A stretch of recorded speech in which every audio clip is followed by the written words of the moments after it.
All right, welcome back to PNC's News Now, and welcome PNC weather reporter and amateur dolphin whisperer, Joanna Oh. Ready for it? Yes. Ready? Yes. That's it. That's dolphin whisper. Dolphin whisper. Where did you learn that? Self-taught. Self. I heard there is a dog whisperer, Yeah, cat season whisperer one. here. I actually need a dog whisperer. My dog went missing today. Aw. I know. It's Sorry. okay. We'll find him. Yeah, we'll be back. Anyways, first of all, high surf advisory was canceled today noon. Surfs are now below hazardous level, so you can go surf now, although it's kind of dark right now, right? If you remember, this high surf advisory was issued because of a shear line that was passing through the Marianas. As the shear line was passing Saipan a few days ago, it brought so much rain and wind, and as it was passing near Guam last night, it started diffusing, and that's why we didn't have that much of a wind. And now it is located near south of Guam. So now that the shear line passed us, will it be dry tomorrow? Answer is, we're not too sure. And that is why we gotta keep watching PNC's News Now as well as tomorrow, right?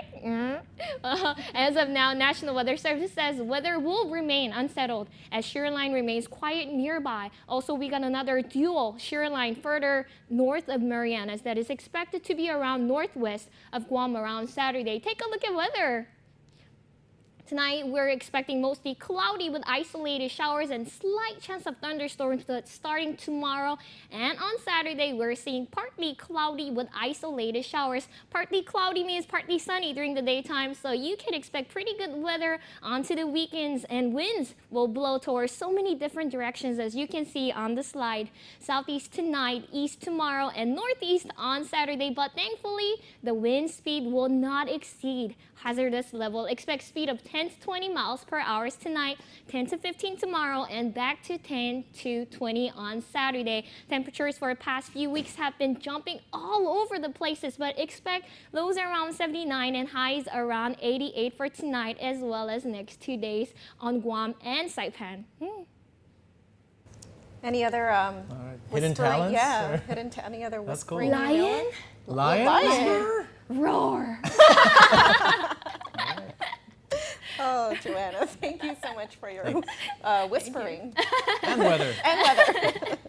All right, about 60 investors from Korea were on island to see what opportunities Guam has to offer them. The chairman of real estate in Korea, Mr. Tae Yong-gi, invited the investors, made up of contractors, business owners, and licensed doctors, to Guam in hopes of building what he calls a new city. The investors attended a Guam Real Estate and Economic Expo hosted by the Guam Pacific Danu Lim Company, where they met with government officials and learned more about our island's business potential. Danu Lim Managing Director James Kim tells PNC that the investors were interested in Guam Economic Development Authority's deal of getting a green card for a $1 million investment, the new qualifying certificate program, and the Guam Visitor Bureau's goal of 1,600 additional hotel rooms. The 2 months already full, the land pay high price. So he looking for the cheap land, like the development, new city. 60 people very exciting for Guam project.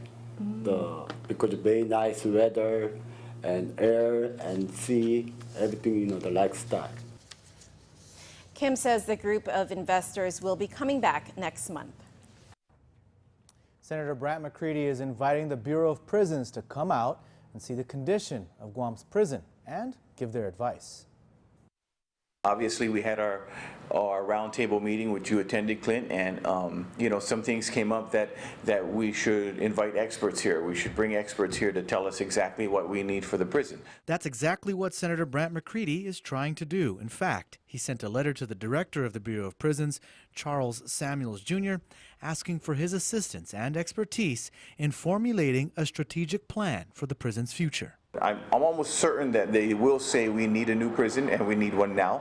But so I'm excited. I hope they take this opportunity to come to Guam and to tour the prison and to make sure that we are taking the right steps necessary to alleviate this problem. And the problem of the prison is only getting worse. In fact, just last week, federal judge Alex Munson gave DOC numerous deadlines to meet to establish things like a health record format, informed consent forms, infection control programs, and pharmaceutical operations. Munson also gave a deadline of September 30th to fix their electronic locking system. These deadlines are much shorter than what DOC had been hoping for. Clint, the writing is on the wall as far as where we're heading for this federal receivership in the prison. When you talk about locking mechanisms, it's the house is falling and the windows are broken, but you want to put $3 million worth of locks on the prison system. That's tough. We're spending more money that we don't have to throw down a black hole of our correctional institution. I want to build a new prison. I think that's what the community needs to be safe. And Senator McCready says that the noose on the Department of Corrections will only get tighter with time, and he points out that this is something that should have been addressed 25 years ago. Major General Benny Paulino is retiring, so Governor Eddie Calvo is appointing Colonel Roderick R. Leon Guerrero to take over as Adjutant General of the Guam National Guard. Colonel Leon Guerrero began his military career as an enlisted soldier in 1985 and was commissioned as a second lieutenant in 1989 and has served in the military for almost 30 years. In a press release, the governor applauded the accomplishments of Major General Paulino, saying that during his tenure as Adjutant General, the Guard force increased by 25% and funding was secured to build the new Guard facilities in Barrigada. The governor also credited Major General Paulino with overseeing the largest deployment ever of the Guam Air and Army National Guard. Governor Calvo says that he's saddened by the retirement of Major General Benny Paulino, but glad to know that the person taking over is more than capable of bringing the Guam Guard to the next level. And Senator Mary Torres is hoping to encourage more voter participation on Guam, and she's hoping more younger voters will get involved in Guam's political process as well. Torres' first three bills introduced aim to modernize and streamline voter registration. Bill 23 would allow Guam to adopt an online voter registration, something that is a growing national trend. To accomplish this, the bill would repeal the requirement for multiple forms of identification for people registering to vote. Bill 24, which was co-sponsored by Senator Frank Hogan Jr., proposes that Guam permit young voters to pre-register to vote at age 16. This pre-registration would automatically register them when they turn 18. Bill 25 requires that the Department of Revenue and Taxation offer voter registration whenever residents get or renew their driver's licenses or Guam ID cards. I wanted to address what I thought was a problem coming out of the general election, and what I saw as a big problem in our island and a trend that's not going to get better unless we address it right away is voter apathy and low voter turnout. So what I'd like to do is just get us involved in the democratic process, because it's important that everybody get involved. Torres hopes that the public will come out and testify when her bills have public hearings.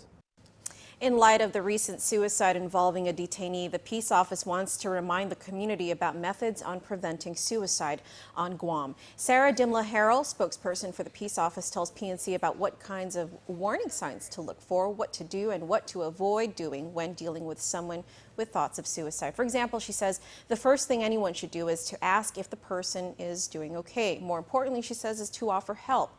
Harrell says avoid judging the person and also to not be afraid to ask for help. We wanted to remind everyone that although it was very unfortunate that we had lost somebody to suicide, we also have to be aware that there are people surrounding that person who had died who are affected by it. So if any one of your viewers are one of those people who are affected by it, we wanted to remind you all that help is always available, and the first step to really stopping suicide is to talk about it. If you or someone you know is having thoughts of suicide, you can call the crisis hotline at 647-8833. You can also view tips on our website at pacificnewscenter.com. All right, well, stay tuned. Blake Watson is up next with sports after the break.